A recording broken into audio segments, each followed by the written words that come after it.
7:30 மணிக்கு மழை வந்துச்சு. மொதல் ட்ரிப் வந்து மழை வந்தோடனே லெபேக்குரம் கொஞ்சம் குறவாக தான் மழை வந்துச்சு. அதுக்கப்புறம் சைலன்ஸ் வந்து கொஞ்சம் குறவாக இருக்கும் அங்கேருந்து. அப்போ எல்லாத்துக்கும் விளங்காது. அப்போ இந்த இடத்துல மட்டும் கொஞ்சம் தண்ணி லேசாக ஏறின கடை மலைக்காரவங்களாம் வெளியாகிட்டாங்க.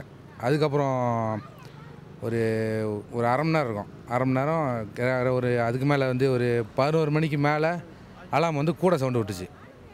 அப்போ எப்போதும் எல்லாம் நார்மலாக தான் இருக்கும் போல இருக்குது அப்படின்ட்டு விட்டுன கடை. அதுக்கப்புறம் கொஞ்ச நேரம் சென்று பார்த்த கடை தண்ணி அளவுக்கு மீறி அந்த பாலத்துக்கு மேலே ஏறி காடிலாம் கொஞ்சம் மிதக்க ஆரம்பிச்ச கடை கொஞ்ச நேரத்தில் காடிலாம் அடிச்சு போயிடுச்சு. ஸ்கூலுக்குள்ளே தண்ணி, அந்த ஸ்கூலுக்குள்ளே டீச்சர் தங்குற இடம், அந்த சூறாவு எல்லாம் தண்ணி பூந்துருச்சு. அதுக்கப்புறம் கொஞ்சம் ஒரு 10 நிமிஷம் நிப்பாட்டாங்க தண்ணியை.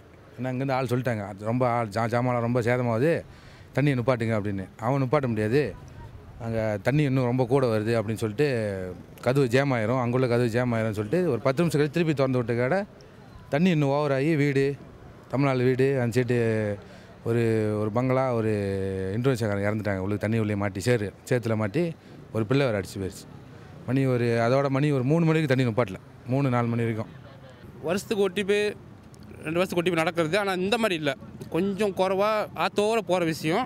ஆனால் எனக்கு தெரிஞ்ச இந்த 30-40 வருஷம் இல்லை, இதுதான் ரொம்ப ஓவராக, ரொம்ப துருவோன்னு சொல்லலாம். இதுதான் உண்மையிலே சரியான துருவம். ரொம்ப சேதம் எங்கள் இடத்துல, ரொம்ப சேதம். ஏன்னா தனாத்தா, பிரிஞ்சாங், ரிங்லோடு எல்லாமே மழை, எல்லா தண்ணியும் இந்த டேமுக்கு தான் வரணும். அது திறந்து ஒரு இடம் வந்து பிளாக் ஆச்சு. அப்போ வந்து எல்லாத்தையும் எங்கள் சைட்டு திறந்து விட்டாங்க.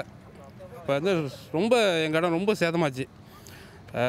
நம்ம தமிழ் குடும்பம், மலாய்க்காரன் குடும்பம், சீனங்க கொள்ளை வீடு எல்லாம் போச்சு.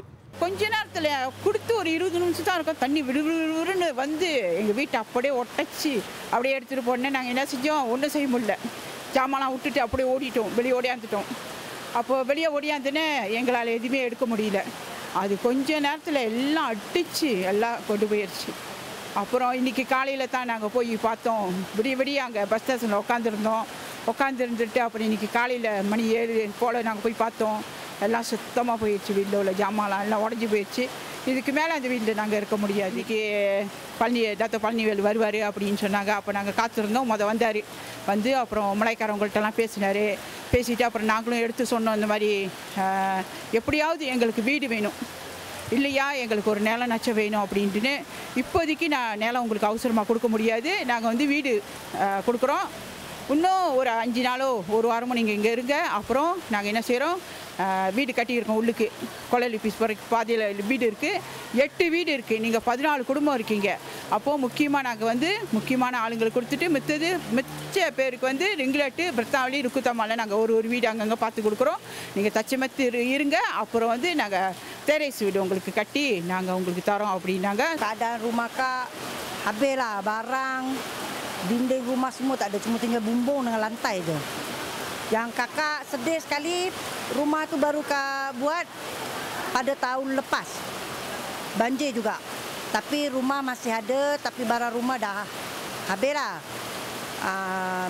Mereka panggil Kak buat bina rumah lagi dengan hasil duit kami lah sendiri.